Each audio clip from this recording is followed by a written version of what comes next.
first things first. Stump Jen Wolfe. That is the Hall of Famer Cris Carter getting his sleeves all set. That is Nick Wright, whose sleeves are already set. Good, guys? Yes. Awesome. Absolutely. We got a fun show today. The Lakers got blown out by the Nuggets. Wasn't fun for them. Big Ben is calling out Antonio Brown. Not fun for AB. But we start this Wednesday morning with Thursday Night Football. We're calling a preview of what should be a pretty good game if both teams play the way they've been playing. Saints and Cowboys. Saints have won 10 straight. Boys have won 3 straight. Jerry Jones just wants to get something straight. Don't underestimate the importance of this game. Each play, every time they have the ball, each play, we've got to think it's the Super Bowl play. It is the play. And we're just going to have to play in that way, both on our defensive front and as well as when we play offensively.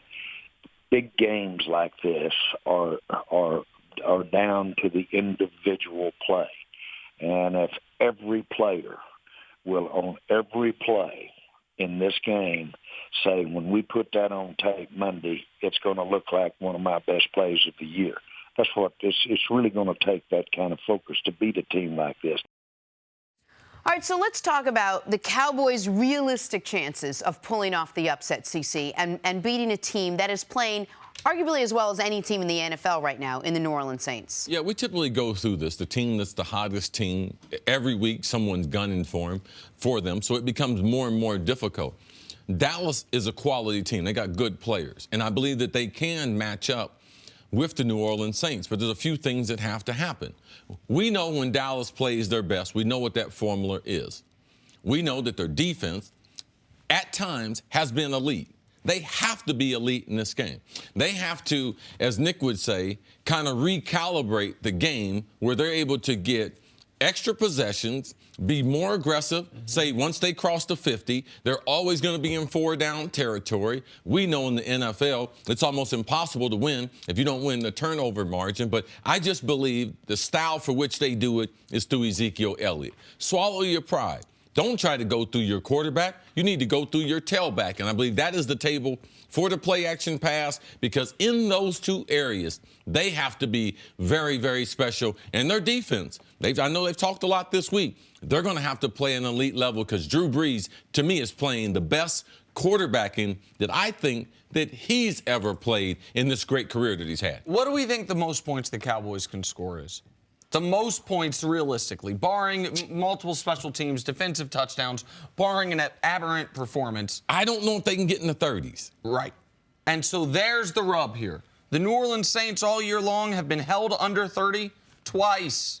They played 11 games, held under 30 twice. They've had more games where they've scored 45-plus than games they've scored fewer than 28. Like, I mean, right. It's not supposed to be able to happen. The last on this run, 30, 45, 51, 48, 31. The last team to hold them under 30 was Baltimore. Now, Baltimore at least played that game respectably. That was New Orleans coming off a bye. It was New Orleans before New Orleans had this explosion that I think really started with those great wins against the Vikings and Rams. 2 games that we thought they potentially could lose. They found ways to win. But so I agree that Dallas has to have a time of possession game. Zeke has to be excellent. But you cannot beat this team 21-17. That game does not exist.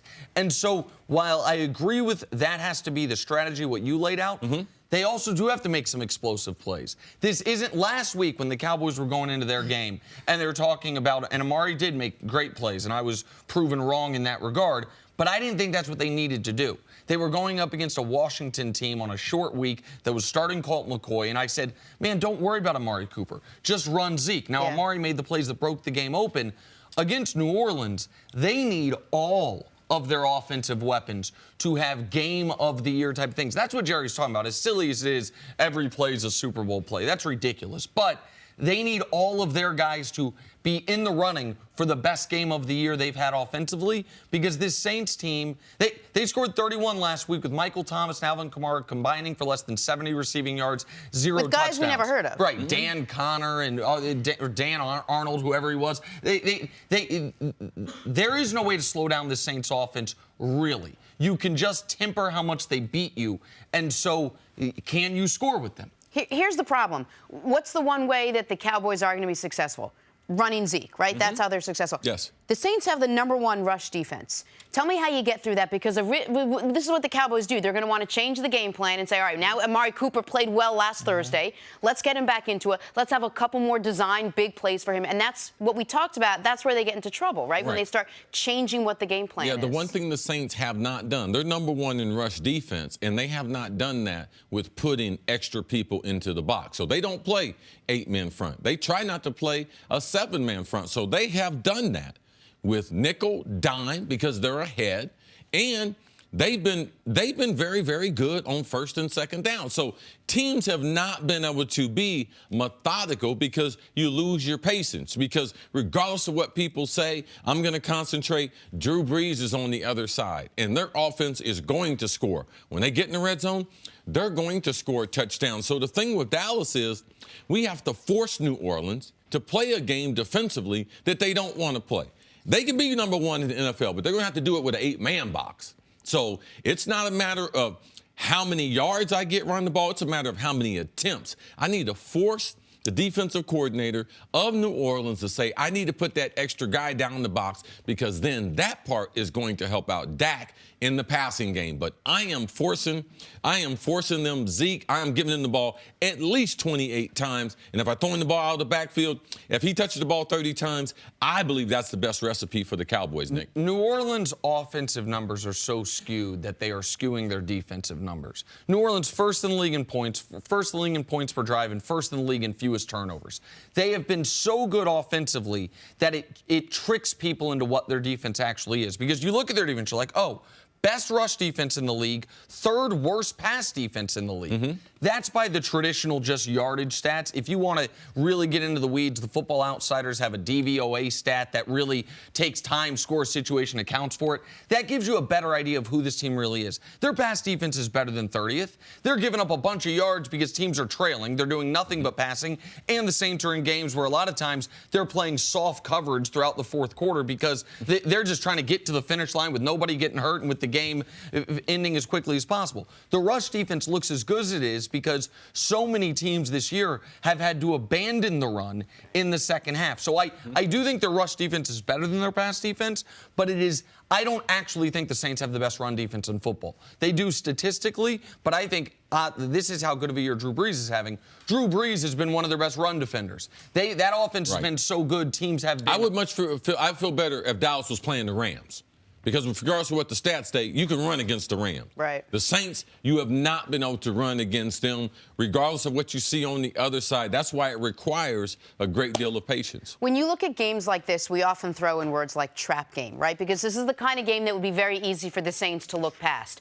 This is a Cowboys team that just recently caught fire. There's a lot of things they do well, but there are a lot of things they don't do well, and we can sort of game plan around that. As a former player, how do you have to trick yourself into not looking past a certain game, and does that fall on Sean Payton? I actually thought the trap game was going to be Thanksgiving, playing late at night, tough after early. It's really hard to play that Thanksgiving game, even though they were playing at home. I thought that was the game that potentially that they could be a little bit lax. But you can see now they had like a mini bye. A lot of the guys got away. They got a lot of Ohio State guys. Those guys went away to watch Ohio State play, so they get their mind fresh and charged up again. You can believe Sean Payton has spent a lot of his offseason. He used to have a home in Dallas, spends a lot of time in Dallas. They are not going to be sleepwalking against the Dallas Cowboys on Thursday Night Football. Sean Payton and Drew Brees, they will be ready. This is no trap game for the Saints. That part, I would be shocked. If I get on TV and the Saints were not prepared and not ready, and I believe Dennis Allen is going to come after him. He's going to come after Dak. I believe he's going to blitz him and take him out of their run game and force them to be able to throw the ball. So I think they're going to have an aggressive attitude in how they approach this game. See, how many nationally televised night games were you not amped for? None. That's the. If it were a 1 p.m. kickoff with 12 other games going on after when you're 10-1, then I would buy into it more. You are playing a team that is the league's most popular, even if it's far from the league's best in Dallas. You are in a situation where you're having to go on the road and the whole world's watching. And by the way, they don't have any cushion. They and the Rams, and they know what they have after this is they go to Tampa. Why does that matter? Tampa's the only team to beat them. Mm-hmm. They have 2 against Carolina and 1 against Pittsburgh. This is big. The Saints probably have to go a minimum of 14-2 to get the #1 overall seed. They might have to go 15-1 to get it. So I think their attention to detail and their focus is going to be at a fever pitch the rest of the I'm with Nick as far as that focus. I believe after this game, we could be talking about, man, Drew Brees, him and Sean Payton have this team focused like they're trying to get to another Super Bowl. What Jerry Jones was talking about, I believe the Saints, I believe this is a special type of year for them. They got a special group of guys. And Drew Brees, now listen, we haven't seen a quarterback play at this level. Right. It's a treat to be able to watch him, and he's going to put on the show on Thursday night. All right, we'll talk much more about this. We'll talk about Amari Cooper. We'll get Eric Mangini out here to discuss everything. But coming up, we'll switch gears, talk some basketball on the other side. Are the Lakers considering a huge trade? That's next on First Things First. All right, the big headline in the NBA last night went something like this. Lakers lose big, Lakers look bad. LeBron didn't have his best night, scoring only 14 points on 15 shots. Lonzo didn't have his best night, left the game with a sprained ankle, said he will be back on Thursday, though. And boy, the Lakers didn't have their best night, losing 115-87 to the third-place Nuggets. All right, Nick, what went wrong for the Lakers last night? All right, well, so LeBron had his worst game of the year, and you could argue one of the worst games he's had in a decade. So post-rookie year, there's only been 15 games. LeBron had this few combined points, rebounds, and assists in a game. 10 minutes into the game, the Lakers are up 1. LeBron's got 10 points. He's 4 of 7 from the field. The rest of the way, he had 4 points and was 1 of 8 from the field. So, that's a recipe to getting blown out. They got it close late in the second quarter. Lonzo turned his ankle. I mean, it was a bad game all around. The real teams go to Denver and lose. That's one of the best home court advantages in the NBA. The real problem for the Lakers, aside from LeBron having an awful night, to me was not last night's loss. It was this weekend's loss. If they had not lost to the Magic, they didn't come in here on a winning streak. You lose to Denver on the road, no problem. It's compounded because they had a game they should not have lost at home against Orlando. Then this game all of a sudden takes on greater importance. But they also played terribly last night. Well, correct. They played, but we wouldn't be reacting to it as negatively as we will today if they hadn't previously lost to Orlando. But it's very simple. Rondo's out, Lonzo went out, and LeBron had a horrible game. Not just by his standards, but 5 of 15 from the field, 14 points with 2 assists. That's not a LeBron James game. That's not even a fringe all-star bad game. So all of that led to getting blown out yesterday. Yeah, I don't want to overreact, but it is that point in the season where you've played 20 games, right? They're 11-9.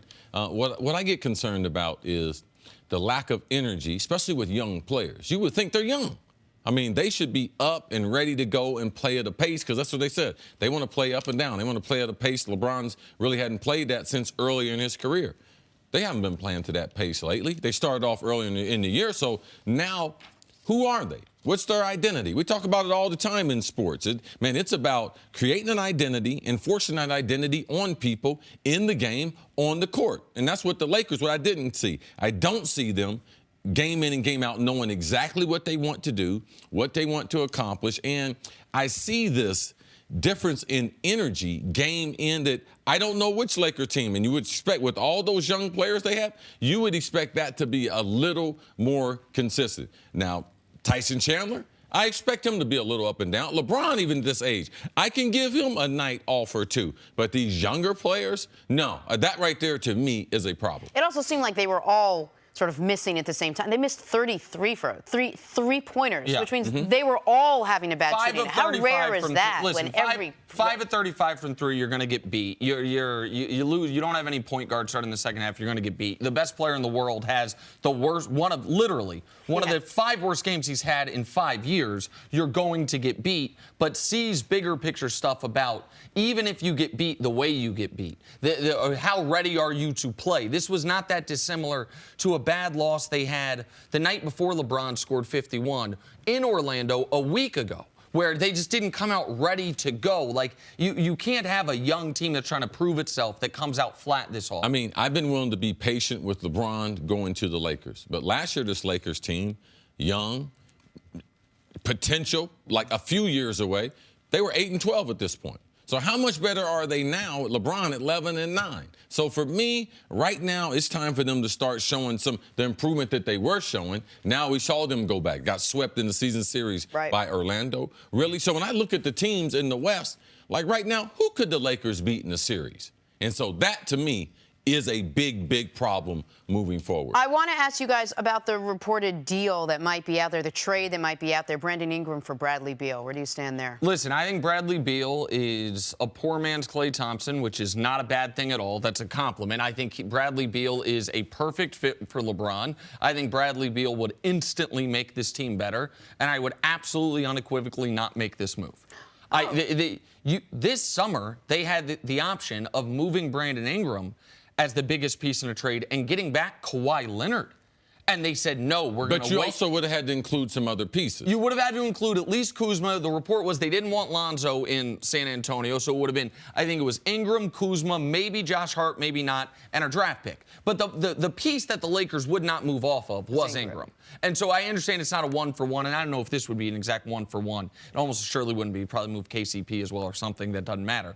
But you cannot stray from the plan 20 games in. If you add Bradley Beal, you're out of the game for a max free agent. Because it's a panic and move? That's the reason. It's not the player. It's not the skill. It's because it really gets you off track of what you planned on doing. So it's not a matter of, man, does Bradley Beal fit in with LeBron and all that? No, it's not, because you're not going to be able to get a max player, and you're not going anywhere with LeBron and Bradley Beal. You're just like LeBron and Kevin Love. I would debate, man, Bradley Beal probably is a better fit than Kevin Love with LeBron. Like, people would be able to debate that. You're not going anywhere in this NBA with those two. So why would they even contemplate a deal like I think this is I think it's something that you discuss. I think that they do talk about the fit. They also talk about the fact that Brandon Ingram we're still waiting on the leap. We're still waiting on the night where Ingram goes for 35, and we're like, oh, okay, at least he has that in him. Yeah. I'll bring this up until it's not true. Since high school, Brandon Ingram scored more than 26 points one time. Like, until he has that explosion, people are going to say, did we overvalue him? And maybe if the Lakers had to do it all over again, they would have considered moving him to get Kawhi Leonard in the building, especially with Kawhi wants to be in L.A. The Clippers all of a sudden, yes, where are they? I mean, the Clippers are a real team now. They do have the best record in the Western Conference. You can argue for Doc Rivers as Coach of the Year. So far, and so, and it would have put them a year ahead of their plan. All of those things are correct, exactly. And so, but I can't 20 games in deviate. I can't 20 games in panic, not when I did all these moves, got the Luol Deng buyout to get the max slot open. I can't then 20 games in say, I want to be 13-7, and said we're 11-9. Now we're changing what the plan is. All right, let's take a break. Coming up, who is Big Ben throwing under the bus this time? That's next on First Things First. Friday on Fox, the Pac-12 champion will be crowned as number 17 Utah battles number 11 Washington. And then on Saturday, number 6 Ohio State, number 21 Northwestern. Put it in your phone, see. They go toe-to-toe for the Big Ten title. Coverage begins at 7 Eastern Friday and Saturday on Fox and the Fox Sports app. Send an alert to myself. C and I were workshopping his pregame speech this morning. Yep. Talking to the team. Yep. It's about respect. Time for us to go viral. Check this one out from a show favorite, Jonathan Clark. This guy's a science teacher. See, have you spoken to Adam Silver about letting this guy in the dunk contest? He's a science teacher getting on the Lakers court. Oh, my. Nice. Jay Clark, the jumper. Okay. I love science. Wait, what am I missing? It went from, he moved it from one hand. He threw it off the backboard. Oh. That's impressive. Yes. And here's the thing. I've never seen that dunk before. That would make me far more excited. No, I'm not going to say it. Okay. He could teach me science. Oh, okay. I would sign up for his far class. more apt. Yes, Absolutely. Yes. Class. Yeah, I was we'll going to get say to the Bunsen burners in a moment, but first, watch this dope 360. Yes. And now let me tell you about the periodic table. Yeah, I like science more than outer space, too. Stories to start your morning brought to you by the unexpected energy of ExxonMobil. Sixers are still figuring out what to do with struggling Markelle Fultz. Yesterday, Jimmy Butler defended him, saying, quote, I just want Markelle to know that he's got everybody in his corner here. We want him to be great. Nick, any chance Fultz turns it around in Philly? I don't want to say there's no chance, but I think his best chance is somewhere else. And I think his best chance is going somewhere to play basketball where no one can see him. And I mean like a leave. Can you take a leave of absence from the NBA and just play on your own without the cameras, without the fans? Because I do not think it is physical. I think it is mental.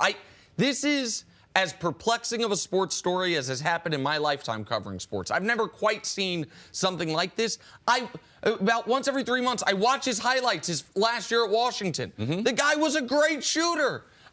I don't know what's happened. I can't figure it. It's definitely all mental. I was at the game against Utah, the first game that he did whatever that was in shooting the free throw. I suggested he shoot the free throws underhand. That'll take the hitch out of it. Rick Barry, trust me, swallow your pride. If he wanted to take the hitch out of it, that's the way to do it. But I believe that they should just send him down, man. Send him down to the G League. You cannot send an NBA player anywhere to regain their confidence where no one's going to be watching them. That's impossible. But you do have a developmental league that is perfect for a guy like him. All right, on to the NFL now. Le'Veon Bell found his way back into the news where apparently he feels most comfortable. Bell commented on an Instagram post about him joining Andrew Luck on the Colts. He said, quote, "Just imagine.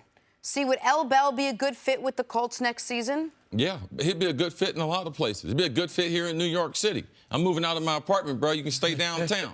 Moving to the suburbs and everything. City a little rough for me. But Indianapolis is also one of those other destinations.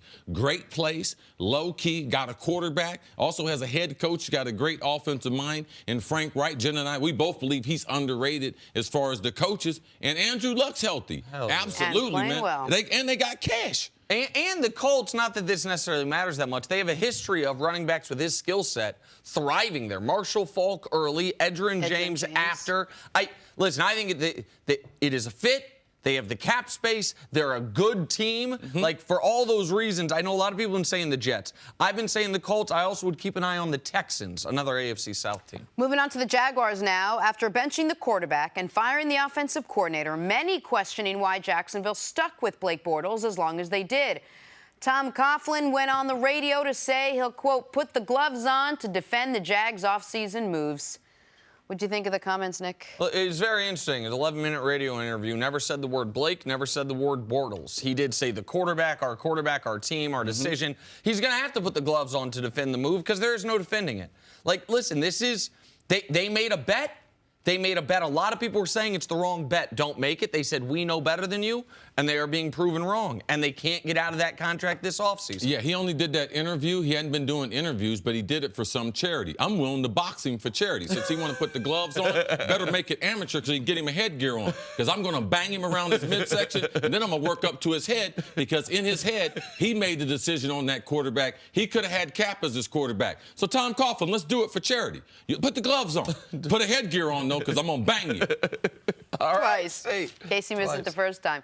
Back to the Cowboys now. We finally saw the Amari Cooper trade pay off for Dallas last week, where he scored twice and had 180 yards. Jerry Jones had high praise for the fourth-year wideout, saying Cooper is as good a route runner as has ever put on a Cowboys uniform. Hyperbole, that's Jerry Jones' middle name. Also Wayne. Wayne is also his middle name. I didn't know. See, what are your thoughts on Jerry Jones' comments? All right now. It's this time of the week. What day is it? It's Wednesday? It is Wednesday. Jerry Jones. Jerry Jones said something. Boy, you know I love my football. But Jerry's right about this one. Oh. When I coached Amari in high school, before he went to University of Alabama, he was one of the most mature route runners that I had ever seen in high school. Him and Larry Fitzgerald, right up there. Guys who don't lose their patience, guys who understood bump and run, understood releases, understood leverage at a high level before that. Then he went on to Alabama.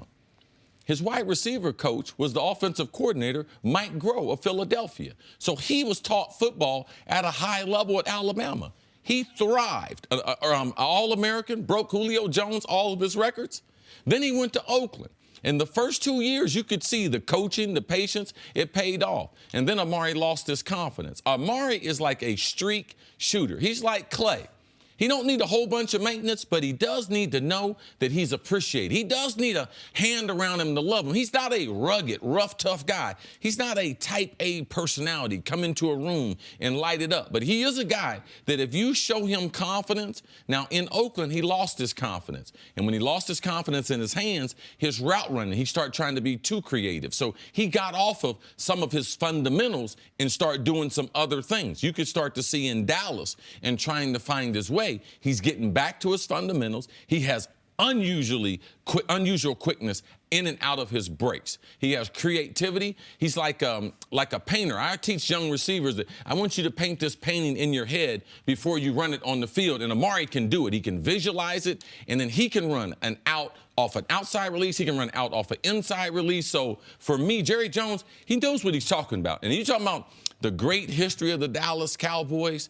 We know how much they've struggled since Michael Irvin is getting someone to try to replace him. Amari Cooper is a special route runner. And Jerry Jones, it's not hyperbole this time. He is right about it. Jerry does know something about football, but he's right about Amari Cooper. All right, so listen, we're going to get nerdy here for a second. The audience, stick with us. I got some hot takes for Big Ben coming up in like 3 minutes. But first, I want to ask you this, C. Yep. Explain what makes someone a great route runner. Break it down. The ability to be able to get off a bump and run, and also to be able to avoid guys in space. Continuity. Can they get off up the field, pressure the defense, and get in and out of the catch, and be able to catch the ball in traffic? Typically, those are the things. How good are they with their hands? Do people hit them off the line of scrimmage? Are they clumsy? Do they have game speed? All those things, you can check the boxes on Amari. He just lost his confidence. It's just like anything else. And when you're trying to do it at a high level, when you lose your confidence, you lose the ability to do some of the most fundamental things. So he didn't lose, you're saying he didn't lose his confidence in his route running. He lost his confidence in the overall game because of the drops. And that then had the trickle-down effect. That he started trying to do other things to overcompensate, and it led to him getting into bad habits. Okay, so the things that he had been doing that came most natural to him, he was straying from. The things that made him who he was straying from because all of a sudden he couldn't do the most important part of his job, catch the football. How sustainable is Amari Cooper's play if he's always going to be playing with a guy like Dak Prescott, who we've all agreed is sort of that's in that subpar category right now, won't get the deep throws, isn't always as accurate? No, Amari Cooper is the start of it. Him, Zeke in the backfield, they need a tight end. They need Michael Gallup, the wide receiver. He's going to keep emerging. I believe they just keep adding talent. Cole Beasley's done a decent job there in the slot. So when you have a number one, now you can make an evaluation. Now start putting guys in their spots. We talk about it, Nick. Wide receivers are like a starting five. You know, you need a small guy, a point guard, shooting guard, power forward, big guy. Amari Cooper is the scoring guard, all right? He could score the basketball. Now let's add some other things, and I believe the next piece is that tight end. And he also knows in Dallas, at least thus far, small sample size, he's going to be getting the football. In Oakland, he was targeted about 1 in every 7 times he went out for a route. In Dallas thus far, it's been 1 in every 4. So that's the other thing, like a shooter. It's easier to be a good shooter if you know you're going to get your shots. Yes. If you know you're going to get, even if I miss one, I'm going to get a bunch more. It's really hard if you're a guy that's getting 6 minutes a game, only going to get a few shots to really get on pace. The one thing Jerry did good before he acquired Amari, he went back to Alabama. He talked to Nick Saban. And Nick Saban wrote him a prescription of how to attack Amari Cooper, how to bring him into the fold, and how to get the best of him. That's why Jerry's making a statement like this. He sounds exactly like Nick Saban. If you go back to Amari Cooper's days in Alabama, watch how Nick Saban goes out of his way in the press conference when he has big games to let people know who Amari Cooper is and the respect that he had for him. So Jerry's doing a good job making that trade for Amari and going back seeing, man, what makes this guy tick. And don't forget, it's comments like what Jerry Jones said that also help Amari Cooper's confidence as well, that when he hears it. Yeah. All right. It is Wednesday, which means Ben Roethlisberger said something slightly questionable, which we will now analyze. Big Ben had huge numbers on Sunday, throwing for over 450 yards, but he also had a costly end zone interception helping the Broncos win. However, don't tell Ben Roethlisberger the pick was on him. I wanted to even go back to the same play. I was going to throw it to Juju again. I think we should have went to him 4 straight plays. But third down was another run-pass option. He did undercut AB. So, who knows what would have happened. And that's where I talked to AB. AB, you have to come flat. You can't drift in the end zone because those undercuts can happen. So would the guy have had a chance to intercept it? Yes, I definitely think he would have had a chance. I can't control that guy. Sometimes those things happen. I'm a quarterback that's going to go out and sling it. You talk about gunslinger or whatever you want to talk about. I'm not going to worry about interceptions. I hate doing them. They bother me. But I'm going to go out and play my game and try and help us win football games. So, you talk about guys that miss a basketball, right? You miss threes or you're not making. Do they stop shooting? No, they keep shooting because you trust yourself. All right, he said a lot there. There's a lot to take in. Nick, where do you want to start? What do you want to break down? All right, well, so I'll let C break down did he have flat his route out the right way, that part of it. But the other things he said are just vintage Big Ben, totally absurd and totally unnecessary. First thing, I wanted to go back to the same play. Take that, Randy Fichtner. You called the wrong play. Take that also, James Conner, because after they went to Juju on the first play, they went to James Conner running him on 2nd and goal from the 3 on the second play. James Conner, who just a few weeks ago, Big Ben was like, man, I'm going to fight for him to be the starter. I'm going to fight for him to get carries. This is my guy. Okay, so throw that out the window. When he says, I'm not going to worry, I'm going to go out there and throw, I'm not going to worry about the interceptions like a shooter. No, it's not like a shooter. A good three-point shooter misses 3 out of 5. Like, the best quarterbacks in football this year are throwing 1 pick for every 60 attempts. Like, what are you talking about? And also, like, here's the reality. In the red zone this year, Big Ben's quarterback rating is 71. The only guys worse than him are Blake Bortles, who just lost his job, and apologies, Case Keenum. Shocking. He's the 30th ranked quarterback in the red zone this year. How important are those red zone numbers? Well, let's see. Who's the number 1 passer rating in the red zone? Oh, that's right. It's Drew Brees. Number 2 is Patrick Mahomes. Yes. What do they have in common? Oh, their teams are combined 19-3, and they're the top 2 MVP candidates. Like, what he's saying is ridiculous, and it's unnecessary, and it simultaneously throws the play caller and AB under the. And what is the thing he's saying about the route? Is he even accurate? That AB ran a bad route? There's always at least some truth in it. They did have a run-pass option on in this play, and when you're at the goal line, when you do have a zero route or a slant, you do have to try to stay flat. But you also, when you're at the 3 to 5 yard line, you have to be able to try to create some type of angle. AB's problem is he's outside the numbers. That's the mandate on that route. But Darian Stewart's 2 yards deep in the end zone. Now, he does come up a little bit, but in the pursuit of my angle to get to where I need to be, because imperfect, when he makes that play fake, I want to replace that safety, Darian Stewart. So watch the play fake. I want to be right on the other side of him when he pops.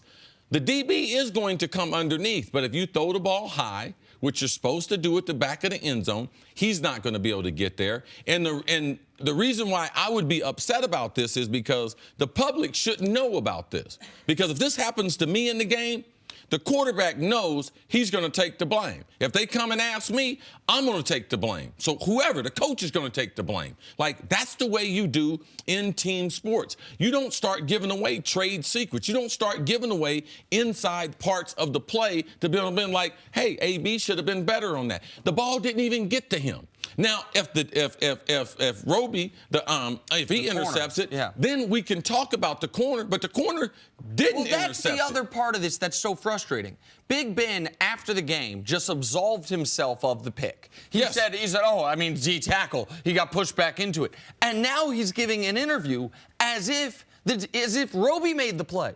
As if he didn't want AB to run such a flat route. He cuts in front of the defensive lineman. No matter what route AB runs, that defensive lineman is still there. But this is just something other quarterbacks don't do.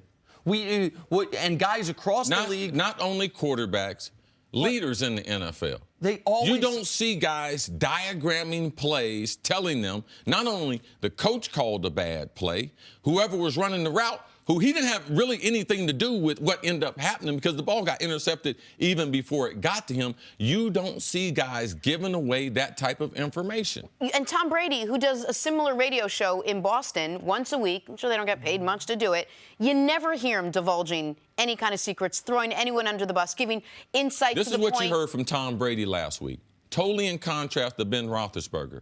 This is what I know about the Patriots. When I don't turn the ball over, When I don't turn it over, because I got the ball in my hand, when I don't turn it over, we win. Now, my problem is I'm trying to play so conservative that I think I need to be a little more aggressive. That's leadership. He's talking to himself. He's challenging himself. And that's one of the reasons why Tom Brady is the GOAT. And what would the reaction have been if any of the other people that Big Ben's talking about had said the same thing from their perspective? If Juju said, man, I thought we should have kept throwing it to me. If James Conner said, I got it on second down, I think I should have got it on first, second, and third, we'd have scored. If the offensive coordinator had said, we called a great play, Big Ben didn't make the right throw. If Antonio said, throw it high, the way you're taught in high school, I make the play, we win the game. They're all crushed. Right. And the other thing, there's an interesting article in The Athletic about Big Ben's weekly radio interview that came out this week, prior to this week's interview. And one of the things they point out, which is really interesting, Big Ben finishes this interview. It's from 11 to 11:20 Pittsburgh time every Tuesday. And Mike Tomlin's weekly press conference is at noon on Tuesday. Now, he does more press conference than that, but the one that's the full kind of autopsy of everything that happened. Mike Tomlin is put in a position every week where he has to answer for things Big Ben has said in the moments before he takes the podium, where Tomlin, most of the time I would imagine, has not been able to listen, has not been able to be prepped for it. Like, it's a totally unfair spot, but you're coaching. You're right. Eli goes on with Francesa. Brady goes on EEI. Yeah. But those guys never say anything interesting. They never say anything that is going to cause controversy for their teams. Yeah, Larry Fitzgerald, I'm on text with him. Are you playing football? You need to let me know. I put in your life a long time. He's like, I don't know yet. That's what leaders do. You don't fracture your locker room. Yeah, all right, let's take a break. Coming up, we've got Andrew Luck being MVP dark horse next on First Things First. Welcome back to the show. Coach Eric Mangini is here. What up, Good morning. Coach? Good to see you. Coach, how you doing? Doing great. It's great to have you. Your refreshing takes. We need it. What? Coach, will you tell Jenna What? your mom watches for Jenna, your sister watches for Really? Jenna? They're huge Jenna fans. I love that. Fans Thank there. you. We're up to 7. This is for you, Mangini. They don't follow you on Twitter. What's you know what? So mean. My parents watch, so that's 9. Marcy and Marnie, plus whichever kid you make do it, there's the 7. Go ahead. So mean. Andrew Luck has put together one heck of a stretch of football. Nick, he's thrown at least 3 touchdown passes in 8 straight games and is on pace for career highs in both touchdowns and completion percentage. He now quietly has the 3rd best odds to win MVP. I say quietly because the 2 guys in front of him are putting together record-breaking seasons in Pat Mahomes and Drew Brees. All right, Coach, how surprising has Andrew Luck's resurgence been? The guy didn't throw it down all last season. The surprising part to me isn't how he's playing. The question I had is what he'd be like coming off the injury, because there were so many unknowns, and the whole process was just, it didn't follow any pattern that we were used to. He was coming back, then he was going to be out, and then he was going to come back again, and then he was out again, and you had to question whether or not the surgery had been botched or if the issue was going to be misdiagnosed, something career-ending, and you were worried about that. But once he was back, and we could see that he was getting, he was fully recovered or as much as he could be, that part's not surprising. I've always thought that Andrew Luck had the potential to be a star and be a star for a long time. I think the fact that he's working in this offensive system, which is similar to a system that he had in offense. He was a West Coast-based offensive system in college, and then he's back into that. But my favorite thing, the best part of this season, is the amount of sacks. By far, yes. That to me is, it's been such a difference. Change in philosophy. And even the amount that he's gotten hit. And when you talk about Peyton Manning, you talk about Tom Brady, you talk about Drew Brees, you talk about any of those guys, what do they all do really well? They don't take unnecessary hits. They don't put themselves in that situation. And he's a guy who had to learn that. And that wasn't something that he was doing and the team was doing a great job of early. When they were 1-5, he wasn't sacked at the level that he'd been sacked in the past, but he was still sacked 10 times in those first 6 games. In the 5-game winning streak, he's been sacked 1 time. And the numbers are right there. Like, look at what he was the first 6 games of the year when they were 1-5. It's like, okay, He's slowly coming into form. And then the last 5 games, he's been spectacular, as good as any player in the league over the last 5 games. And this is where I am so happy for Andrew Luck, because Luck's a guy that I got wrong. I saw there was all the hype surrounding him. His first couple years, I thought he was underwhelming. His 3rd year was really good. And then his 4th year, he regressed, I thought, considerably. Now, I didn't know that he was fighting through an injury from basically year 4 on. And I said, we got to see the production. It's about availability. It's about production. Turns out he had a serious shoulder injury that he was dealing with. And now we are seeing Andrew Luck healthy with a competent offensive line, more than competent for the first time in his career.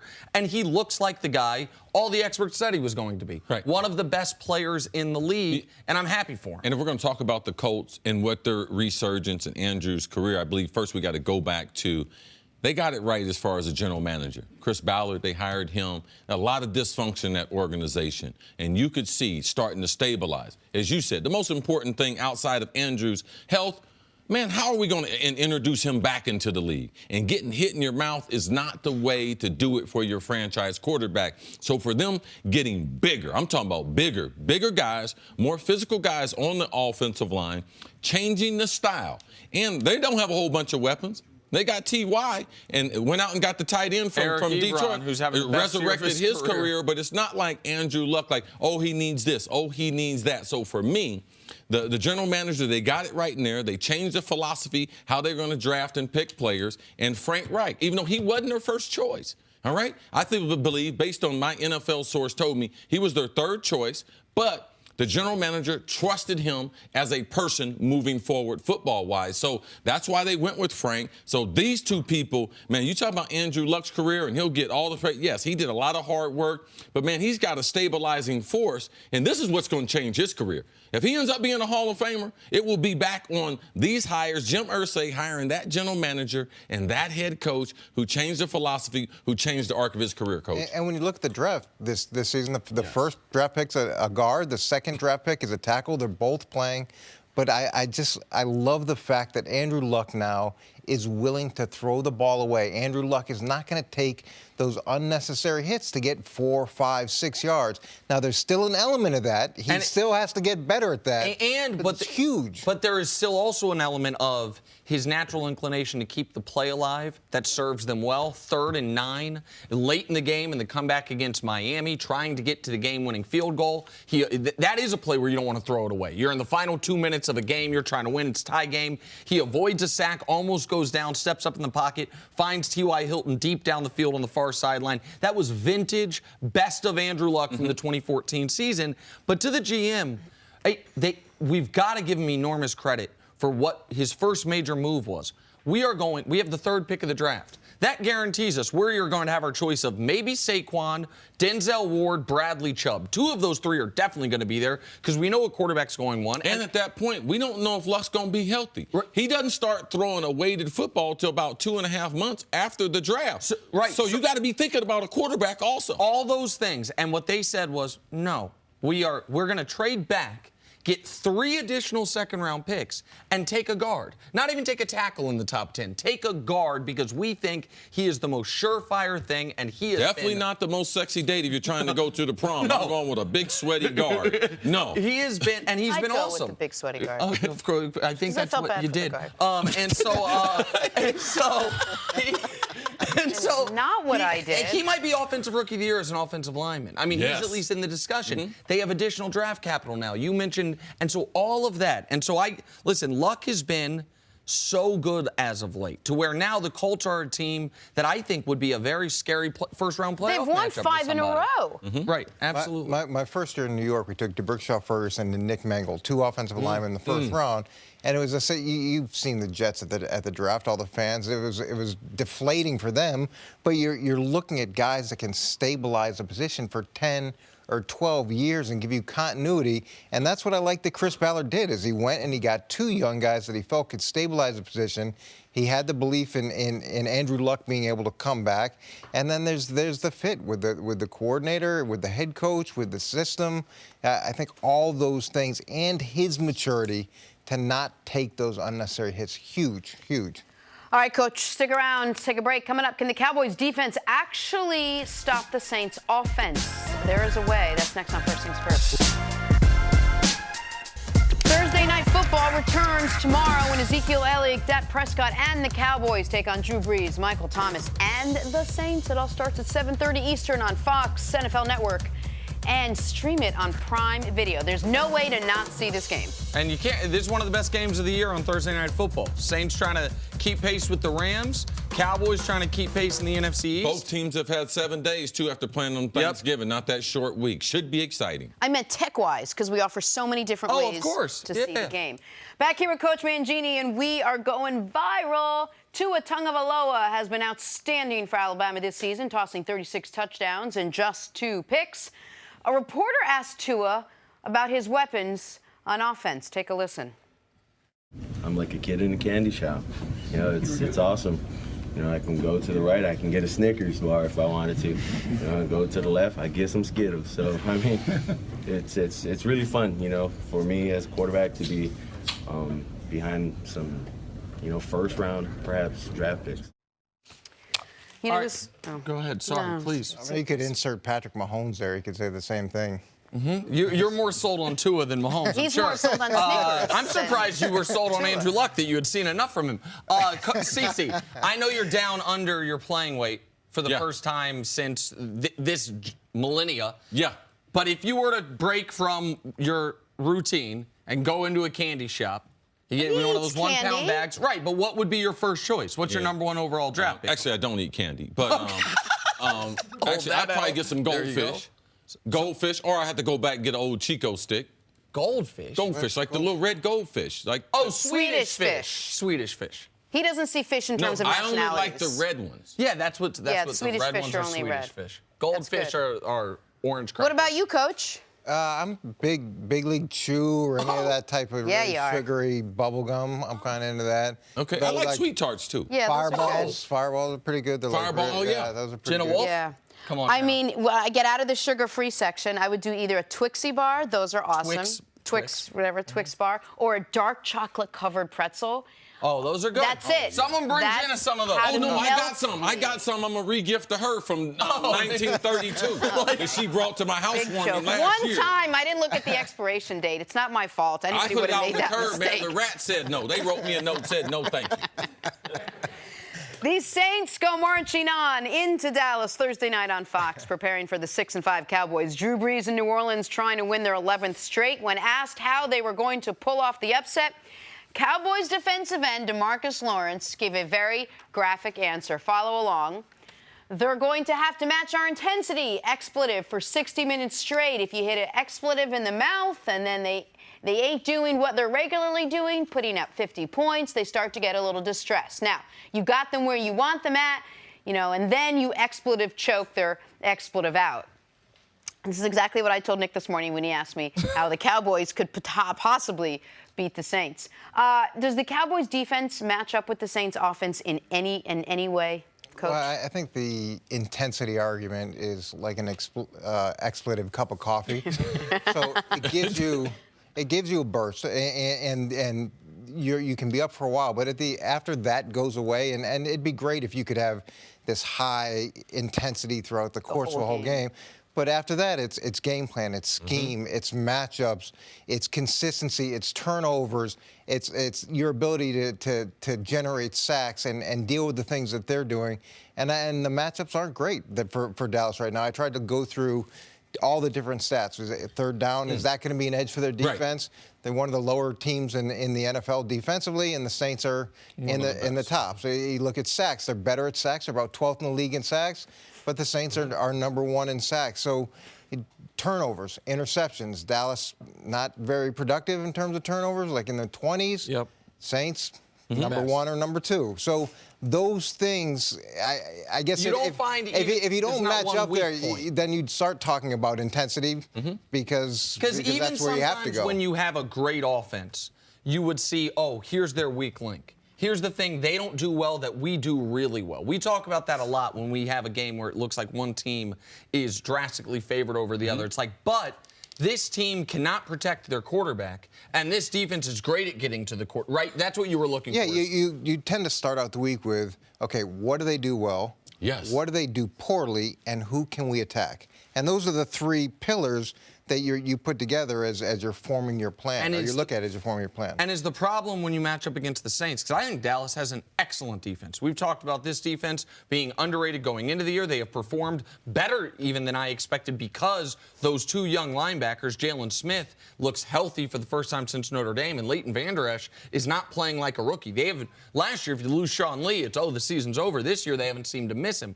But with that said, when you're going, what do they do well when you're looking at the Saints? Oh, everything. What do they do poorly? Can't find it. Who can we attack? Don't know. Like, I feel like those would almost be the knee-jerk answers looking what the Saints have done. And the problem with the Saints is they've got undrafted players that go into the game, and because Drew Brees is a force multiplier, it's not, oh, my God, we got to get him so much help. Which is what happened last week. Yeah, those guys suddenly produce at a higher level. Those guys show up. And if you're trying to match them for scheme perspective, there's too much volume. Now, the one edge, the advantage I think Dallas has is they're not going to try to match them from a scheme perspective. They do have a fairly simple defense, and they're able to play fast. So that will help in this situation because toe-to-toe, scheme-to-scheme, not many people match up well with the What the DeMarcus Lawrence has to be careful in the Dallas defenders is the Saints can play a lot of different ways. And when you have a top 7 rush offense and you have a top 6 pass offense, that's the lethal combination of the offensive team. Brian Billick used to always tell us when he was the offensive coordinator, him and Tom Moore, picked it up from Tom Moore. If you want to be an elite offense, you got to be in the top 10 in both of those categories. Because if you are, you have the ability to be, they don't know what's coming at you. So give a given game, you can rush the ball 30, 35 times, or you could throw it. You don't care how to do it, and you can do both of them at a high level. And their ability, the Saints, with their special teams, Mike Westhoff, one of the best in the business, as their special teams coordinator. They come up with 2 or 3 special teams, so they gain advantage in special teams. And then now let's look at the little trick plays, because what I do believe, DeMarcus Lawrence comments, it won't get the players' attention, but Sean Payton, he is petty. And I do believe if he gets the chance to run a couple sucker plays where they don't block him, they will do that because they bring Tyson Hill in. They have some little wrinkles that I don't believe his comment will affect the players, but every once in a while as a coach, you just take a little note and you just mark it down and you try to design something special in the game just for that player. So that's so interesting. I was going to ask whether the coaches factor in here at all, the scheming, the game plans, when you have Jason Garrett and Sean Payton going up against each other. I mean, I think enormously. When you mentioned the undrafted guys, they had 4 touchdown passes to undrafted free agents last week, Last week. Not last year, yeah. Last week on Thanksgiving, those 4 players had a combined 2 career touchdown receptions going into the game. None of those were, it was like, oh my God, where'd this player come from? Not to say those guys aren't going to be quality players, but it was, oh, they're wide open. Like it was they are scheming them wide open. Drew Brees is putting pinpoint passes on them, and those guys don't have anyone within 10 yards of them because it felt to me like the Falcons' game plan was Thomas and Kamara are not going to beat us. And Thomas and Kamara were neutralized. They had the worst game of the year, but Saints still played them for 31. Just a little thing when I see the Saints, because they score an awful lot and they make a lot of big plays. But last week I thought on Thanksgiving, watch the celebration of their superstars when other guys make plays. It's very, very refreshing because they weren't having the big game. They've dominated the national stage, Drew Brees, Michael Thomas, Ingram. Like they've had all the, but man, there were other guys, and they were just as excited doing their celebration. So for me, a lot of times, I look for little things in a championship team. Last year, Philadelphia, you could see them. They rallied around Nick Foles. They rallied around their secondary. And you could start to see they started to get a mojo. So as we start getting late November, in December, let's just watch for some little things, Coach, that you and I know we think that they're very, very important when you're trying to play championship football. And sometimes you have to coach those things on your teams. You got to coach people to be happy for other people's success. You got to coach them to look at the big picture. But when you see Kamara's relationship with Ingram, there's a sincerity to that relationship. They're pleased when the other guy goes in and has success, even though it means they're not getting a rep. And to me, that's a hard emotion to artificially manufacture. Des had been there for 2 days. And they threw up the X the whole game afterwards. Like, I mean, they seem to be a truly tight-knit group that could have gone a different direction. Remember how their season ended last year? a gaff by a rookie, as big as the stomach punches you could get, thinking they're going to the NFC Championship game to play Nick Foles, who hadn't played well up to that point. They were thinking they were going to the Super Bowl. A devastating loss like that sometimes rips guys apart. It seems to have brought this team closer together. All right, Coach, we'll see you a little bit later on in the show. Coming up, is there a dark horse in the MVP race? Nick breaks it down. That's coming up on First Things Nick First. makes a list. Back here, First Things First. Second-year linebacker Reuben Foster was claimed off waivers by Washington after being released by San Francisco on Tuesday. Foster was arrested on domestic violence charges over the weekend, his second arrest in the last year. Foster has been placed on the commissioner's exempt list, meaning he cannot practice or attend games, but can be at the team facility. Nick, what was your reaction to this news? Disappointing, but not surprised, I suppose. Listen, Reuben Foster has been accused of domestic violence 3 times in the last 4 months. Three times in the last 4 months. He's been arrested 3 times in the last year, once relating to marijuana with a gun in the car, a couple other domestic violence arrests, and another domestic violence accusation. He's got a checkered history dating back to Alabama and dating back further than that.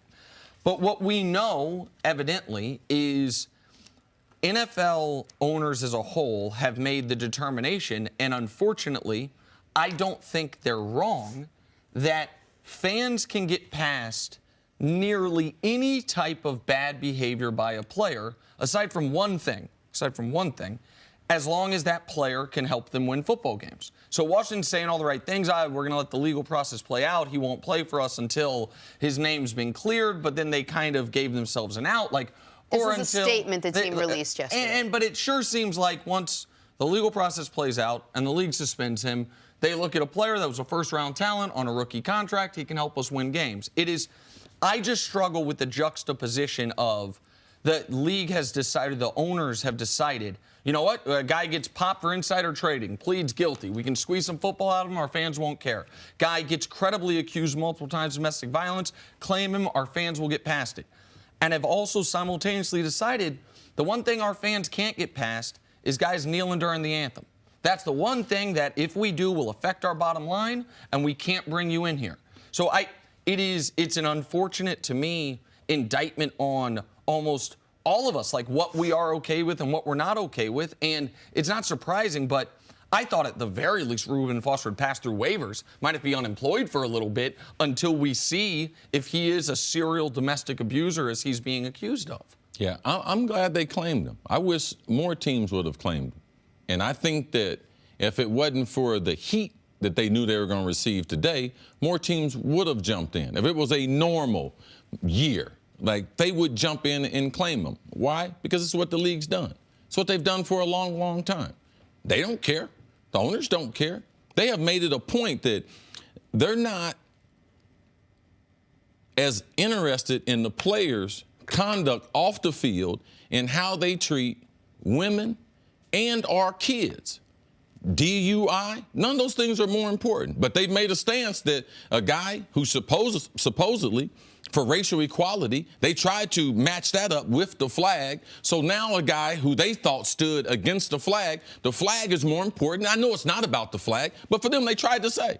So now they've tried to tell us that the flag is more important than our women and our children. That's what they've told us, because domestic violence, you can get a job in the NFL. You can't get a job in our business, but you can get a job in the NFL. And that's the thing, to me, I'm glad they claimed them, because it speaks to the hypocrisy that the NFL owners have. It speaks to that they don't really care about the players long term and what's best for them. They really don't. So I'm glad someone claimed them, because it just brings light on what they are willing to accept in NFL locker rooms, and they have been. But my guy Cap, he can't find a job, and they would sign players with less ability than him. And it is the perfect team to have claimed him, if we're going to bring up the Cap analogous point, because Who did Cap back up for years? Alex Smith. Who was their quarterback? Alex Smith. Who just got hurt? Alex Smith. Who's in the playoff hunt? Washington. Who did they just bring in? Mark Sanchez. Like, so what they are saying is, and I do not think that's because all 32 owners disagree with Cap's stance on racial equality. I think it has been a business decision that they think that the general public will react more negatively to them bringing in Cap or Eric Reed, who had a hard time finding a job until a new, almost rogue owner, the newest owner in the league, brought him in. And this has been always the struggle I have, because I don't know that we should hold, like, I don't listen to music and worry about who is this guy when he's not making records. Watch movies and say, when this guy's not acting, is he a bad guy? So I do set aside some of my morals when it comes to consuming entertainment. Should sports be any different? You know what I mean? Should I be bothered by? But in those various mediums, these people they're not getting hired anymore. They finally put their foot down. We've seen in the last year and a half how many of these people are now unemployed and are unable to get jobs. In our business as well. I mean, they've really, really started to do this. My question is, I thought the NFL perhaps turned a corner a couple years ago after the Ray Rice incident, the Ray Rice domestic violence incident. Why are we still seeing these players in the league? Why was it not okay then, and it seemed like we were moving in one direction, and now a couple years later it seems like we haven't been? Well, I think the only difference between the Ray Rice and then Greg Hardy, who got a job after, and the Chiefs drafted Tyreek Hill. Yep. What was it? Tyreek Hill strangled his pregnant girlfriend. Now, they are now married, and he seems to have gone to counseling. And so I'm not... And Ray Rice is with his wife, and they did go to counseling a number of, But the difference is we saw that. The video. And this is what I would... And it was the first one. Right. But I would just implore the audience to remember, because all of us saw that video. That is not an outlier instance of domestic violence. That's what domestic violence looks like. That's just what we were able to see, and we could associate it with a face. It wasn't that one was of course it was brutal, but it was all... My point is, all domestic... If we had video of any of these, we would be just as horrified. It's the video of it. And so, but it's a tough conversation to have, because I do think, guys, I do think it's possible that Ray Rice and his wife have a wonderful relationship. And that was an outlier evening that Ray Rice feels terribly for. Daniel Snyder and them wouldn't sign him. Right. So that's it. Okay? They wouldn't sign him. Because of the video. Yeah, so to me, it's just a matter of... We gone through the last 2 years, they talking about this player safety. Yeah. Well, it's time for the NFL to make it safe for the public. It's time for us our kids to be safe. It's time for females to be safe around NFL players. I think that if you can throw a football, tackle a guy in space, run a 4.3 40, you can catch the ball across the middle. You can do a 3 technique, double team, get up to the linebacker. You can do all these things, but you can't control yourself. And you cannot live a life where you're going to put your hands on someone else. To me, that's important, because a lot of those people are fans of the National Football League. So for me, what I have seen is I've seen a major compromise as far as owners and what they will allow to happen in their locker room. They are hypocrites, and they know that. Colin Kaepernick should be playing in this league. Why? Because he's talented. And he didn't actually do anything wrong. No, please. That's the other part of it. And listen, my morals do not need to be other people's morals. I just have to be honest about what mine are. I am great with second chances. I believe in second chances. I believe that almost no matter how horrifying the crime, if you are truly repentant and you change your behavior and you try to address what happened, you should get a second chance. I don't know about no sixth chances. I don't know about when you have shown from high school to now, this is who you are, why anyone should expect that you are going to change. And to me, that is the boat that this particular player appears to be in, which is why the fact that he couldn't even go unclaimed through waivers 48 hours, without a team. It's disappointing. My mama taught me, Chris, when people know better, they do better. In this instance, the NFL, they know better, but they ain't doing no better. All right, we'll take a break. Much more First Things First right after this. Stories to start your morning, brought to you by the unexpected energy of ExxonMobil. Jerry Jones had high praise for his newest weapon, saying Amari Cooper is as good a route runner as has ever put on a Cowboys uniform. See, what are your thoughts on Jones' comments? Man, Jerry's right about this. Wow. Jerry does know a lot about football. Wow. And Amari Cooper, as far as, I'm talking about elite younger players. When he was 17 years old, he's one of the best route runners that I ever had as a high school player. Went on transition to Alabama, where he was taught by a very good wide receiver coach. Happens to be the offensive coordinator of the Philadelphia Eagles, Mike Groh. So you could see him growing. First 2 years in Oakland, that carried over. Then he lost his confidence. But Amari Cooper, he's special. He can run any route. Deep, intermediate, short, great off his releases, can play in the slot, has speed to burn, can catch a zero route, which is right now you can throw him the ball, and he can finish it in the end zone. Yes, Jerry's right. Since Jerry's on the Cowboys, it's not just Michael Irvin. Keyshawn Johnson's worn that uniform. Terrell Owens has worn that uniform. Nope. Amari Cooper, he says the best route runner. CC, I didn't think you were going to co-sign this one. If you co-sign this one, I'm going to take your word for it. It's a hell of a high praise for Amari Cooper. Oh, he's special. Le'Veon Bell found his way back into the news, where apparently he feels most comfortable. Bell commented on an Instagram post about him joining Andrew Luck on the Colts. He said, quote, "Just imagine." See, would L. Bell be a good fit with the Colts next season? L. Bell's smart, because it's the only way he's going to get in the news. And y'all keep putting him in there. He's getting them because if it was up to me, I wouldn't talk about it. I like to talk about the players in the league. Hey, let's get ready for this week's game. Hey, let's break down this week's game. When a guy decides he don't want to play in the league, I'm going to tell y'all, we shouldn't be talking about him. But, of course, he's a good football player. Next year, he is a good fit. Maybe we're working back into the show next year. Okay. Well, today, I do believe the Colts are, of all 32 teams, the best fit. They're the team I keep bringing up. I know people bring up the Jets. Man, if the money's equal, don't go to the Jets. Go to a team that can win. Go to a team that has a quarterback. The Jets can win, too. They got money. They got more money than them. Yeah, but I don't think they're as prepared to win next year as the Colts are. I think the Colts are in far better position for the short term than the Jets are. I know the Colts have a great quarterback. I don't know if the Jets do. I know the Colts have a good offensive line now. I don't know that the Jets do. I think he's a great fit there. I also keep an eye on Houston, another AFC South team. I think Jenna's going to agree with me. When you forfeit the privilege of playing in the league, you forfeit the visibility. So when you decide to stay home, your comments and stuff should stay at home, too. Okay, all right. Take that, Ketta. To the NBA now, Lakers facing the Nuggets last night. LeBron didn't have his best game, scoring only 14 points on 15 shots. Lonzo left the game with a sprained ankle. He said he'll be back on Thursday. Lakers lost to Denver, 115-87. Nick, what went wrong for L.A. last night? All right, at a very basic level, LeBron had literally one of the worst games he's had in a decade. He had, since his rookie year, there's only been 15 games where he combined for this few points, assists, and rebounds. When he was playing well, they were fine. 10 minutes into the game, they're up 22-21. He has 10 points on 7 shots. The rest of the game, he had 4 points on 8 shots, and they got outscored 96-63. So, that is the most basic level of this. The bigger part of it is, yeah, they didn't have Rondo. And then when the game was still a game late in the second quarter, yes, Lonzo gets hurt. Now they don't have any point guard for the rest of the game. LeBron's having a terrible night, and they're in Denver, historically a very tough place to play when Denver's even just an average team. Really underrated as far as the advantage that they have there. People don't recognize how tough it is. The altitude, the fans, and this year they got a really good team to go along with it. Also, I think when they changed the law and NBA players struggle when they changed the law in Colorado, it became a lot more difficult to see the basket. A lot of NBA players are checking, well, is it legal here? Is it not legal? Right. I'm sure. But the real problem for the Lakers isn't the loss Tuesday night. It was a loss Sunday afternoon.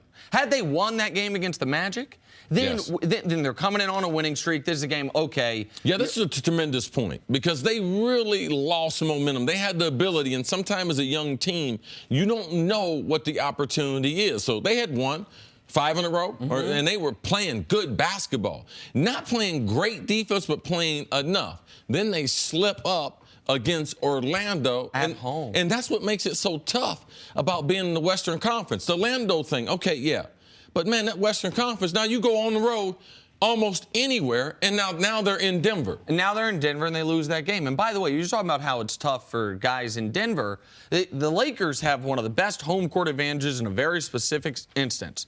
Those Sunday afternoon, 12:30 p.m. local time starts. Because the opposing team, from a place like Orlando, which if you're not going to Disney, not a hell of a lot to do, get to L.A. sometimes Friday, always by Saturday morning, and they get a night out in L.A. the night before, and then they got got to be at the gym at 10 a.m. The Lakers should always beat bad teams in that setting. Those are scheduled losses for those teams, and they blew that one. So now they've lost 2 in a row. Now all of a sudden, Lonzo dings his ankle. He says he's going to play Thursday. I don't know if that's true. We know Rondo's out a few more weeks. LeBron will be fine. This was a ridiculously bad game by LeBron, but he had been playing so well prior to it. But this is one of those games, one of those little stretches of the season when, as you will say, see late in the year, when they're fighting for seeding, when they're fighting to see where they're at. Yeah, they're going to wish you had back. Yeah, they're going to wish they had at least one of these games back. 11-9, 12-8 right now has you basically the 4 seed. 11-9 right now has you basically the 8 seed. Yeah, I'm a little worried after 20 games only being 11-9. I expect them to be a little bit better now. Tremendous transition. Last year after 20 games, they were 8-12. Now, Nick, he doesn't know what he did, but he adopted Coach Mangini. Oh, I need to see more with the Lakers. I'm a little more worried. So he's adopted Coach Mangini's. Oh no, I need to see a little more. What do you guys make of this potential trade rumor that the reported deal that might have been out there, Brandon Ingram for Bradley Beal? All right, so I think Bradley Beal would be an excellent fit with the Lakers for the same reasons I think Klay Thompson would be a great fit for the Lakers. Good defender, knockdown shooter, position of need. Go ahead, Steve. And what they're going through in Washington, you're going to hear about Bradley Beal, him and John Wall now. Before, they weren't allowed to discuss. They said we're not going to discuss trading them. Now they're saying it's on the board. There's a lot of turmoil there. So you're going to see Bradley Beal and John potentially with players. So now you're hearing them with a Lakers player. And Bradley Beal is their best trade asset in Washington by far. John Wall, you might argue, is a better player, but John Wall is about to have a $40+ million a year extension kick in. Otto Porter's a nice player. He makes $20+ million a year as a nice player. Bradley Beal, 26, 27, 28 million this year and the next 2 years. Like, his contract's reasonable. He's a good player. With all that said, I absolutely would not trade Brandon Ingram for him, even though I've been disappointed in Brandon Ingram, because that would be a panic move. Yes. They had a plan. They wouldn't include Brandon Ingram in a Kawhi Leonard trade.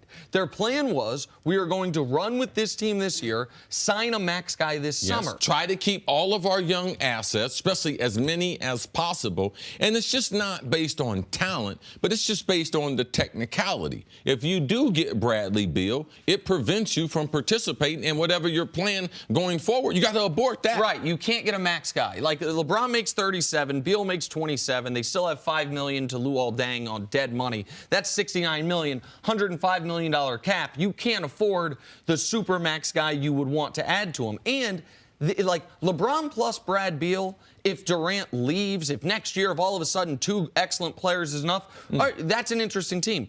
But LeBron plus Brad Beal this year, you're still not doing. You're not getting to the finals, and so you don't sacrifice the opportunity for the team to be LeBron plus Anthony Davis or LeBron plus Kawhi Leonard, so you can get 60 games, 60 additional games where it's LeBron plus Bradley Beal. To me, it wouldn't make sense. But Ingram does need to play better. Ingram needs to play better, or his trade value potentially is going to keep dropping. All right, time now for our new segment. We call it Nick Makes a List. Here's the deal. Nick loves lists. CC isn't so sure, but he plays along. Nick, what do you have for us today? All right, let's go. MVP candidates. We know the top 2, but let's go from the bottom up. Number 7, Phillip Rivers. Rivers quietly having an outstanding year, a 116 passer rating. I'm glad to see you included him. Number 6, Andrew Luck. They've won 5 in a row, 18 touchdowns, 3 picks in his last 5 games in the winning streak. Tremendous comeback story. Number 5, Khalil Mack. When he has played this year, the Bears have been the best defense in football. He has been the key to that team going from a team that we thought was going to be one of the worst teams in the league potentially to one of the best teams in the NFC. Also, we put a slash there for John Gruden. Thank you very much. Absolutely. Christmas early in Chicago. Number 4, Aaron Donald, who has been the most dominant defensive player in the league, leads the league in sacks, leads the league in pressures, leads the league in TFLs, close to the league leading forced fumbles, and now we're to the real cream of the crop. Russell Wilson, the always disrespected Russell Wilson, the always underappreciated Russell Wilson, who led the league in touchdown passes last year. This year, all he's doing, a 112 rating, 25 touchdowns, 5 picks, and has his team in the playoffs as of today. Anytime, all that's true what Nick said, anytime you can have Russell Wilson on the list, Jen, it's good because we get a chance to say hi to Sierra. Hey. Hi, Sierra. Number 2, Drew Brees, who also has a lovely wife, but Drew Brees, 27 touchdowns, 2 picks on the year, or 29 touchdowns now, setting all types of records, passer rating record, completion percentage record.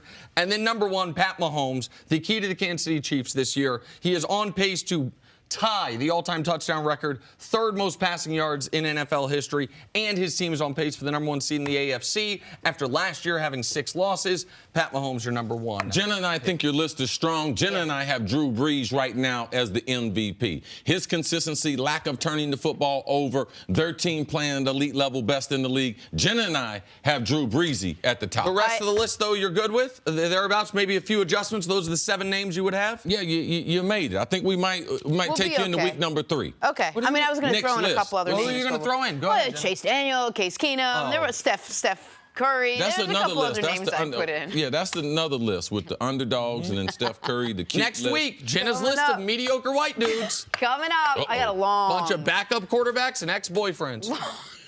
list. Who is Big Ben throwing under the bus this time? Next on First and 3. All right, back here with Coach Mangini. We're talking Ben Roethlisberger. He had a huge game Sunday, throwing for over 450 yards. He also had a costly end zone interception, helping the Broncos win. However, don't tell Big Ben the pick was on him. I wanted to even go back to the same play. I was going to throw it to Juju again. I think we should have went to him 4 straight plays. But third down was another run pass option. He did undercut AB. So, who knows what would have happened. And that's where I talked to AB. AB, you have to come flat. You can't drift in the end zone because those undercuts can happen. So would the guy have had a chance to intercept it? Yes, I definitely think he would have had a chance. I can't control that guy. Sometimes those things happen. I'm a quarterback that's going to go out and sling it. You talk about gunslinger or whatever you want to talk about. I'm not going to worry about interceptions. I hate doing them. They bother me. But I'm going to go out and play my game and try and help us win football games. So, you talk about guys that miss a basketball, right? You miss threes or you're not making. Do they stop shooting? No, they keep shooting because you trust yourself. Coach, there's a lot to digest there. What were your initial reactions to Ben Roethlisberger's comments?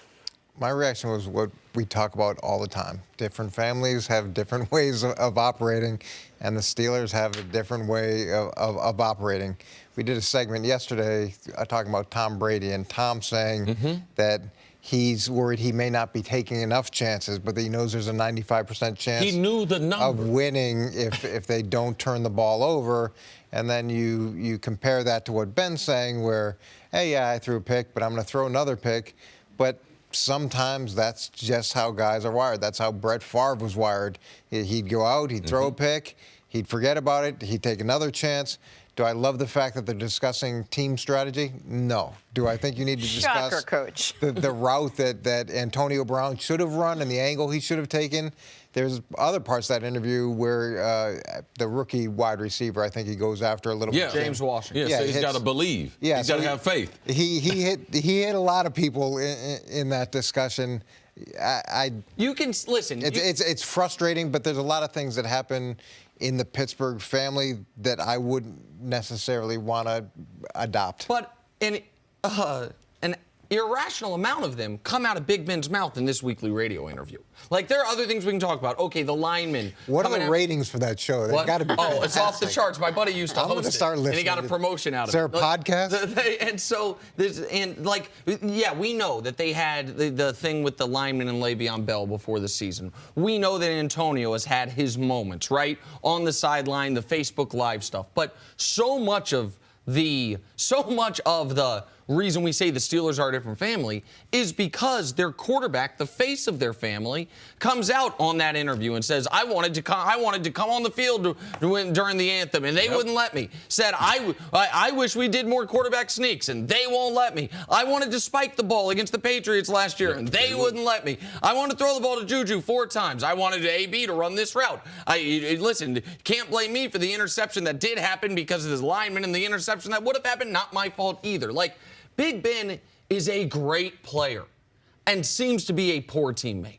Both of those things can be true. It is never his fault. It is always somebody else. And that is an outlier of the great quarterbacks. We don't have any other quarterback like him physically except for maybe Cam, and we don't have any other quarterback like him verbally except for anybody. Full stop. Yeah, there's 2 things I don't like. I don't like breaking down the trade secrets, the things that we've had private meetings, and for us to get on the show and know someone might be vulnerable and for us to reveal that to the national public, like, we consider them family, but they ain't our family like us. Like, we're not going to treat them the same as we treat each other. So if they had that conversation, that's a conversation that, Ben, you have to have the skill as a leader to say, AB and I have talked about it. We made some adjustments. We feel as if we can operate at a higher level and be more efficient in that. He doesn't blame AB. And AB, if he's the type of wide receiver that he's supposed to be at this point in his career,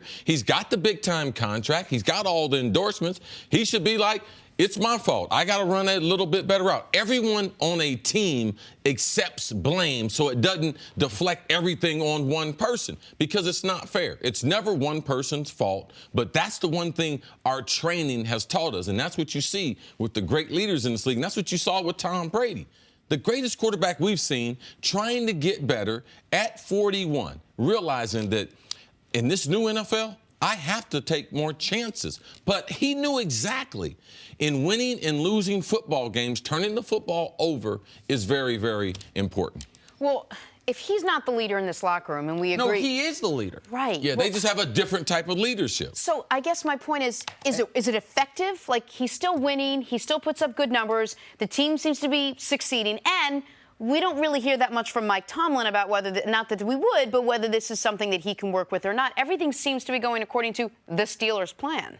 Well, I do think sometimes as a leader, it depends on the group that you're leading. And this group isn't necessarily a traditional group that you would lead. And it is a very different group that gets led in New England. And there's a very different structure behind it.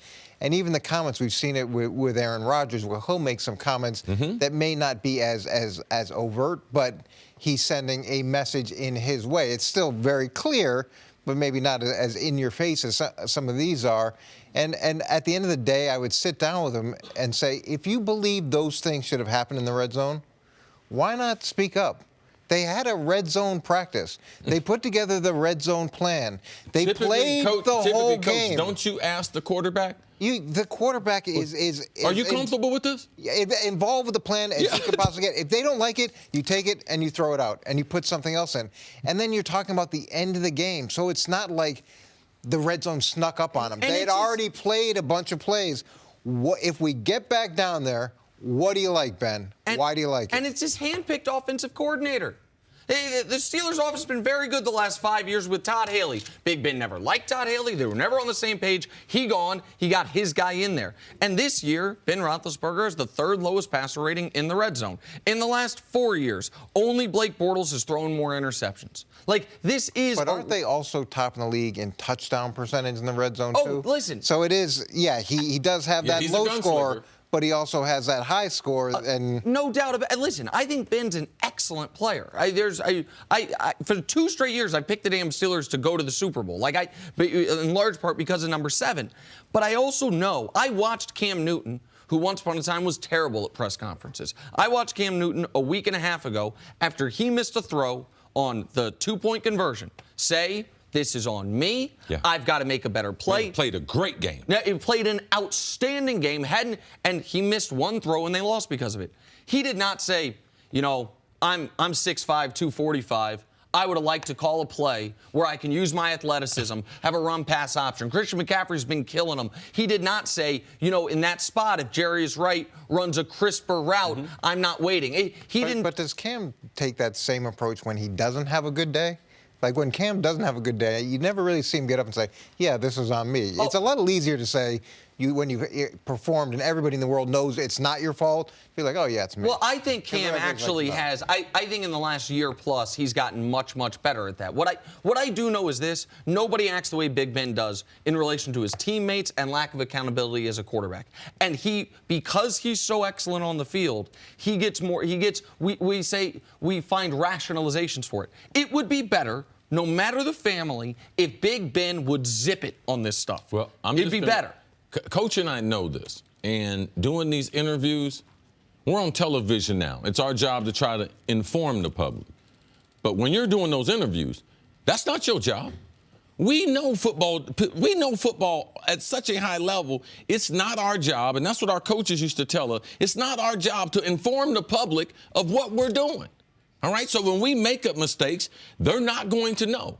So if we don't tell them, they would never know. You guys would have never thought Antonio. Now, you'd have thought the ball might have gotten picked, but we would have never thought Antonio was coming too shallow and everything. And there's a certain amount of intel that we know in what we're doing that should never be shared publicly, and that's something that Ben breached as a leader, as a quarterback. The other thing to remember is sometimes this may be a great case scenario in the sense that he could have made significant progress compared to what he would have said in the past. So, and what I'm getting at is we see minor things that show up compared to what's happening in the building. Usually it's like a fraction of what's really. Yeah, it's really like my wife told me last night, because I was talking to her about something, and man, she went off on me. I was like, goodness gracious, your son, you was just so, she was talking to my son. I was saying, you were so patient with my son, having a conversation and everything. She said, yeah, I got higher expectations. And you should have higher expectations of Ben Roethlisberger based on where he's been, the success, and everything. Oh, I'm totally going to use that on Steph tonight. Oh, when she says something, you know what? I have higher expectations out of you than the 3-year-old. Well, you're definitely going to sneak up on her. Good job giving away the game plan. Just like Roethlisberger. Oh, stick around. Coming up, why are the Cowboys treating Thursday like the Super Bowl? Next on First Things First. Back here with Coach Mangini, as you just heard, with the snark, and we are going viral. On Monday, the Texans beat the Titans behind J.J. Watt. That was what they're calling that show. Crazy. The whole thing's gone crazy. Deshaun Watson and DeAndre Hopkins. However, it was this image going around on Twitter yesterday that had everyone laughing. See, the NFL tweeted, will the Houston Texans win their 8th straight game? J.J. Watt commented on the picture saying, wow, you guys really got me looking like a middle-aged bowler during Thursday night local leagues. That is, I'm so glad that this came from the NFL account, not just some kid that drew a painting because I wanted to be able to mock it. Now I can. This is the worst depiction. I guess that's Nuke on the right. But I only know that because of the hair. It's of all of them. The only reason I know it's JJ is because he's white. And Deshaun, it's got to be Deshaun because they got to put the quarterback in there. Nuke looks like a woman. Nothing like him. Come on. NFL Twitter account. I don't know what to do with that photo. Well, and by the way, the Magic 8 Ball. What are we? I mean, that's like a Jenna reference. Straight out of 1988. Okay, see, that's unnecessary. We're all having a serious conversation, and you had to throw me under the bus. There's nothing wrong with 1988. Magic 8 Ball says you belong under the bus. I was trying to shake it. Everyone gave me a crazy look. Saints and Cowboys should be a pretty good game if both teams play the way they've been playing. Saints have won 10 in a row. Boys have won 3 in a row. Jerry Jones just wants to get something correct. Don't underestimate the importance of this game.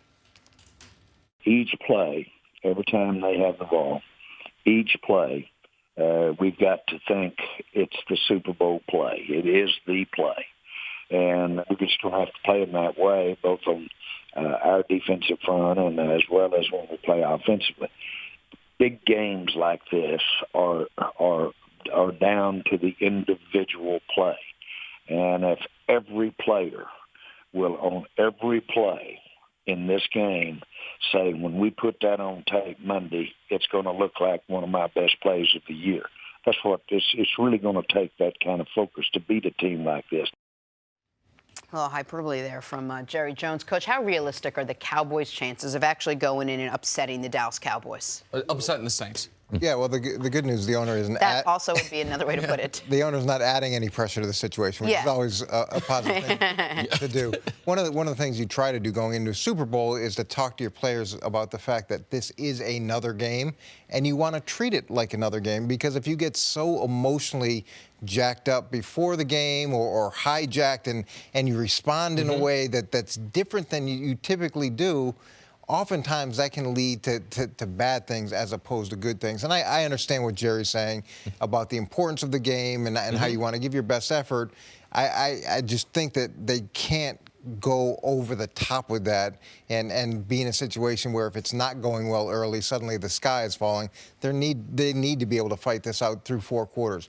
Do they have a chance to win? Yeah, every team that plays has a chance to win, and they have a chance to win if they do a very specific formula, which is as much as they can with Zeke. It's got to be Zeke, and then Dak's got to do what he's done the last 3 games, which is be very efficient, 70% completion, 3 touchdowns, no interceptions, control the football, keep it close to the end. It's like the old UNLV Duke. Like you got to hold the ball and hope it's close in the fourth quarter. I think the Cowboys are potentially setting themselves up for failure. We have DeMarcus Lawrence coming out and saying we got to play with the intensity of 1,000 suns, choke them the bleep out. We got Jerry saying every play is a Super Bowl play. That is a recipe to try to make too big of a play too early and get burnt. That is a recipe for a trick play to go against you because, oh, I think I got it read and it's going over your head. And we shouldn't treat, and the Cowboys should not treat themselves this week as the biggest underdogs in the league. I know they're playing maybe the best team in the league, but Oakland has a home game against Kansas City. They are 15-point underdogs. That would be a shocker. What's the spread if here? Oakland, 7.5 points. It's a big spread for a home team to be underdogs by that much, but it's a touchdown spread. Vegas is saying we think this is around a 1-score game. The Cowboys, I think, they need to obviously give the Saints the respect they deserve, particularly what they can do offensively. But they shouldn't come into this game thinking we have to play a perfect football game and get lucky in order to beat them. This could be a team the Cowboys face in the playoffs. These are 2 teams right now that are both positioned to win their divisions and get home playoff games. They shouldn't convince themselves this is a David-Goliath situation. Yeah, and Coach would tell you, coaches don't teach trying to play perfect games. They know it's impossible because then you have a bad play early in the game. Now you're totally discouraged. Dallas does have to do a few things, and their dictation on defense going to have a lot to do with it. The other thing that people don't talk about in the NFL, when you're playing the Saints, man, there's so much information that you have to know based on personnel, formation. So even though they did have a mini bye for Thanksgiving, I'm glad they had 7 days. Now, this Thursday night game should be different. So they've had a full week to build to prepare, and they are going to need it. So they're going to line up a few times in a few formations you're not familiar with. So Dallas, as a defense, they have to make sure that they're very, very sound, very, very basic. I believe they have to blitz to be able to run blitz, to take the Saints out of their run game, and to try to force Drew Brees to get the ball out of his hand a little sooner than he wants to. I believe that's going to have a lot to do with this football game. We know about Zeke. We know about Dak. But for me, it's got to be about that defense and when they get in the red zone. Let's just say the Saints get in the red zone 6 times. You wouldn't say that's at least a normal game for them. Can Dallas hold them to 3 field goals? Because if they were to hold them to 3 field goals, it's still 30 points they're going to end up with. Right, because we don't think Dallas can get to 30, but I just believe that that's around the formula for them because they're going to move the ball. Yep. But when they get in the scoring zone, can you slow them down, Coach? And Chris makes a really important point.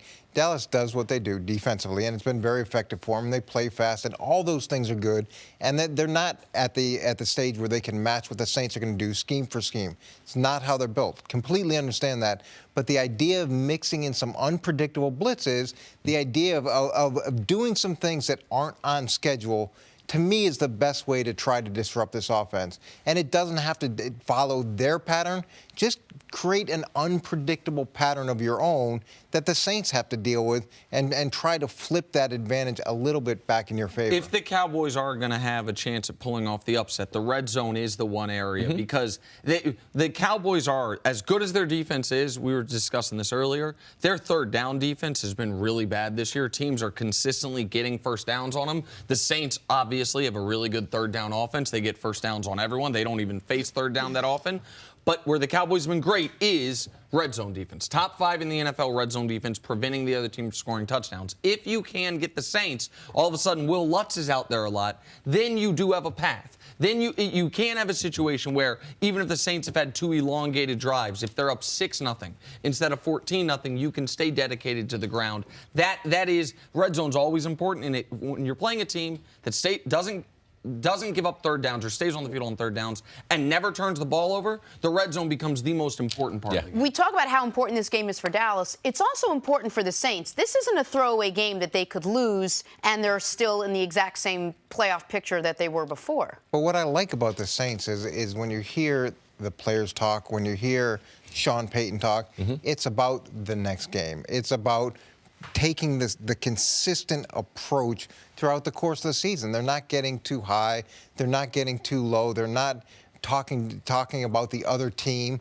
The junk that they talk is in-house. The things that the way they push each other is internally, as opposed to this where Dallas's approach, where it's much more external and, hey, we're going to do this, we're going to do that.